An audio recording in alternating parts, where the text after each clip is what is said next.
Ah, o quadrinho nacional. Um amontoado de pessoas que tenta viver da sua arte, mas infelizmente muitas vezes não consegue. Este conto, como você pode imaginar pela falta de esperança deste narrador, era para ser um quadrinho. Mas então o que acontece? A vida acontece. O artista escalado fica desempregado. O letrista vai para a faculdade. E o roteirista? O roteirista se mantém com as letras, mas com muito mais trabalho em manter a coesão das frases do que nos balões. E também um pouco cabisbaixo, se você quer saber. Os fatos narrados nessa história são tão ou mais cruéis que o preço do papel na atualidade. Mas isso não é um problema para o colecionador. Este encara tudo. Em um grande evento, em uma grande cidade, uma vez a seguinte frase foi dita: Nossa, gastei bem menos do que eu imaginava. Ano passado gastei uns R$ 4.000. Esse ano nem passou disso. Era um rapaz de estatura mediana. Carregava consigo uma mala com 3 tubos de PVC com uma tampa improvisada. Se não fosse o contexto, dava para acreditar que ele era um encanador. Mas o que desentupiu os meus ouvidos de narrador onisciente não foram os canos, e sim o montante gasto naquele evento. Ainda bem, porque senão vocês nunca saberiam dessa história absurda. Ao lado dele, um rapaz com sotaque sulista respondia: Bah, esse ano a fila do Alcatena foi de boa. Um amigo meu chegou aqui semana passada e conseguiu pegar o autógrafo. Não sei nem quem é esse aí. Fiquei feliz com o meu ônibus dos Cobra com 3 fitilhos e pintura trilateral metalizada. Qualquer um que passava por ali teria dificuldade em escutar essa conversa. As filas no sábado criavam uma poluição sonora intensa. Muita gente estava ali pelos brindes, pelas filas, mas nossos heróis não. Nossos heróis se diziam os verdadeiros defensores da essência deste evento. Mesmo que tivessem gasto mais do que o triplo do valor do ingresso de entrada. E aparentemente já era o suficiente. Era hora de ir embora, para não pegar a superlotação do metrô. Enquanto deixavam a multidão para trás, continuavam conversando sobre uma das maiores obras já feitas. Cobra?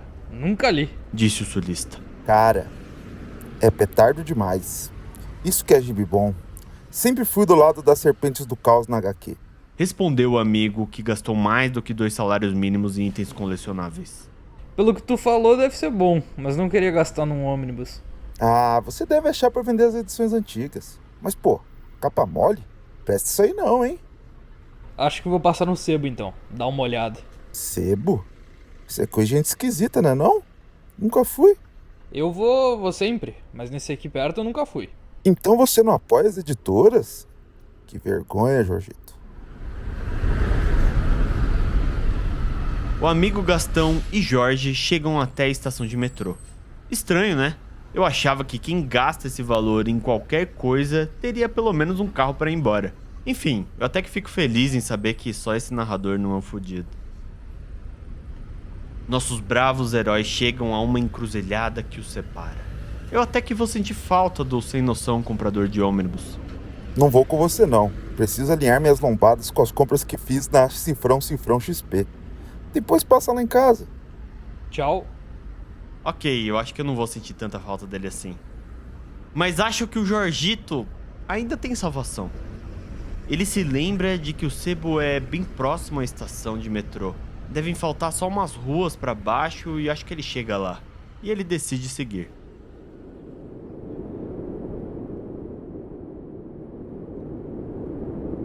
Cinco minutos depois de caminhada, o levam ao que parece ser o local. Jorge pensa, será que é aqui? Enquanto encara um prédio com uma aura antiga e mística. O céu acima de sua cabeça começa a acumular nuvens, e seu celular dispara um alerta de tempestade. Sendo o sebo ou não, é melhor entrar. Você, caro leitor, se lembra da primeira vez que entrou num sebo? Eu confesso que não, por eu ser apenas um pseudônimo ambulante que precisa narrar os fatos insanos que estão por vir. Mas se você se lembra, se concentre nessa sensação. Na materialidade das coisas, do cheiro de mofo com pitadas de pó que destravam a mais densa das rinites. É tudo isso que Jorgito sente ao abrir a porta daquele lugar. Na fachada não tinha nem letreiro, mas na porta tinha uma placa aberto. Opa! Cliente novo por aqui? Obrigado pela presença.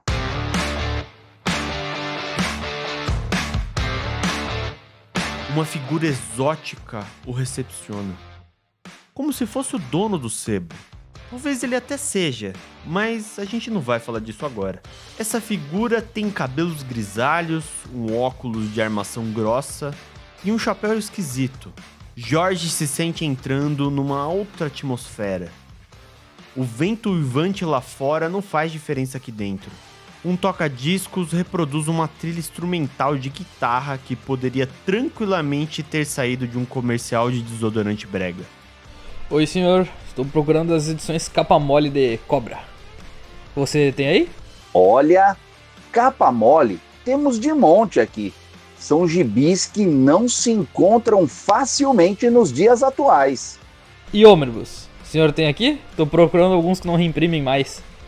Ônibus? Você tá louco? O senhor exprime um certo ódio em sua fala, mas muda de tom rapidamente. Olha, pensando bem, tem um ônibus perfeito para você.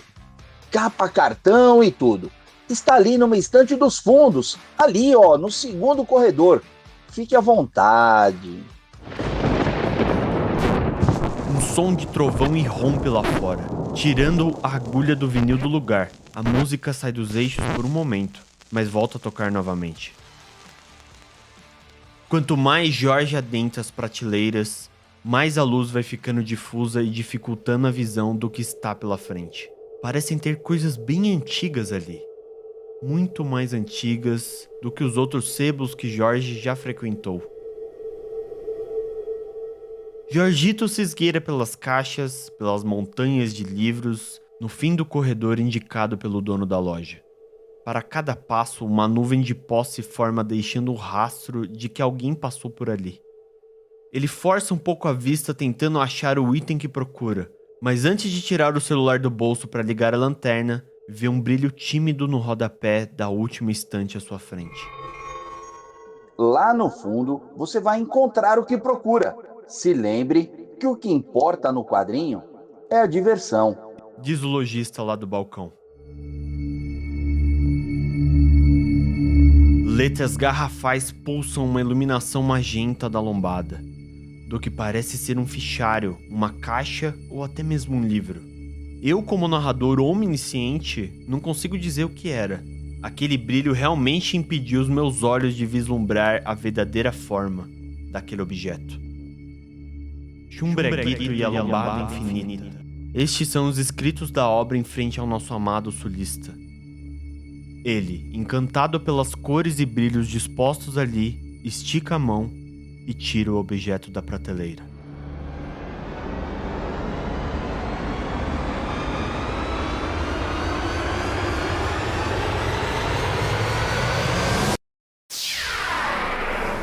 Um brilho intenso me cega, te cega e cega Jorge. Ao encostar no item, muita coisa fica confusa a partir daqui. Pode ser que seja por isso que eu terminei sozinho tentando narrar os fatos absurdos dessa história. Me desculpa, ilustrador.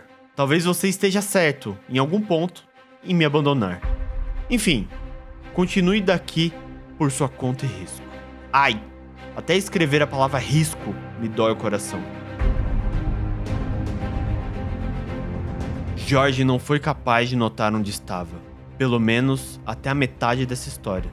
Um vórtex de cores cósmicas foi a primeira coisa que ele enxergou, cada vez mais próximos, e a única coisa que ele conseguia fazer era gritar. Bah! Se eu não tivesse ali, eu não acreditaria. Você, ilustrador, se você estiver me ouvindo, ficaria com inveja dos efeitos visuais produzidos pelo contraste deste porto-alegrense com a tempestade de raios, tinta e traços rompendo os limites da realidade. Seres estranhos passavam pela sua visão, alguns rechonchudos, outros esqueléticos, mas todos coloridos. Com cores tão vibrantes como tinta no papel. Claro, se o colorista for bom e não pôr um degradê em tudo, né? Não posso precisar o quanto tempo ele ficou caindo, mas eu sei que uma hora ele acertou um chão gramado. Ao elevar a sua visão, uma cena de guerra intensa se formava na paisagem. Bombas, gritos, tiros, caos.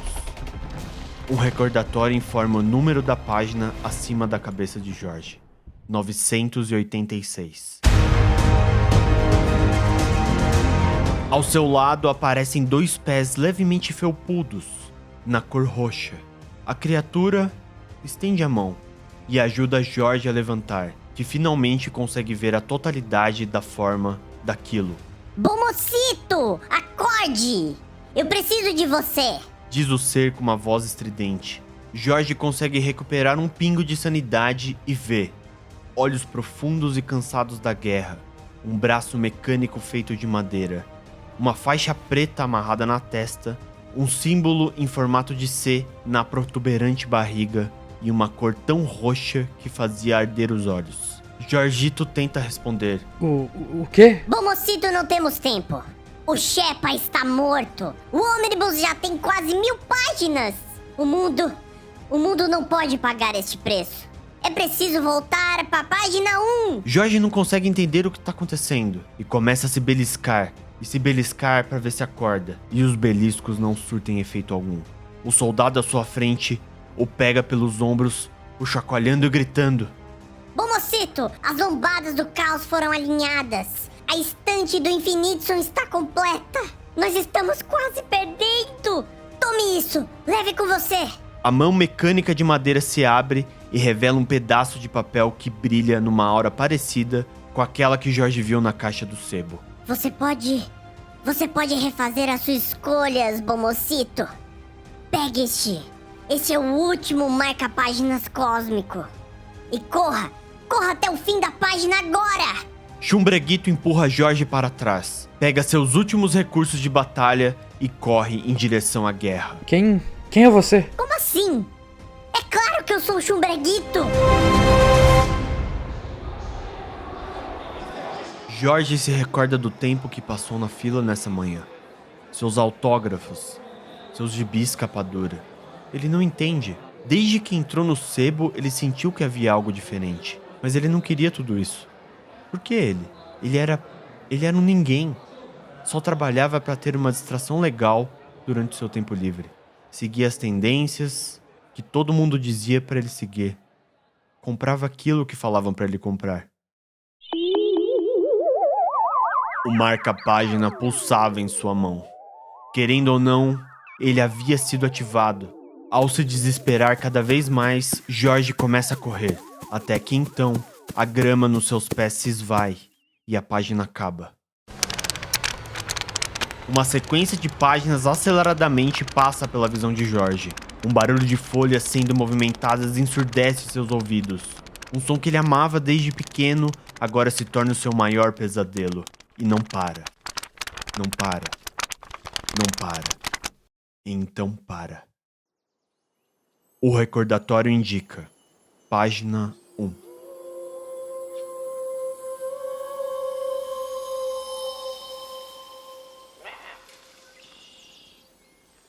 Ele se levanta, no que parece ser o mesmo gramado que ele estava antes. Só que agora, escuta uma brisa leve e sente um aroma de tinta recém-impressa.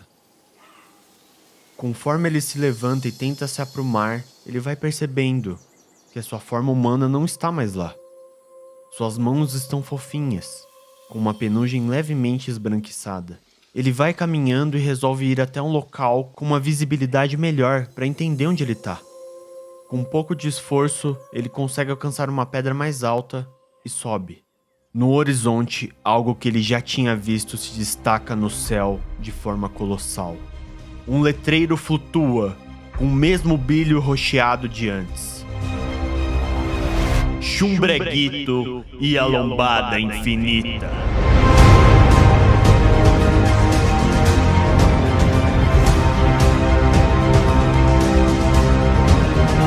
Fim da primeira parte.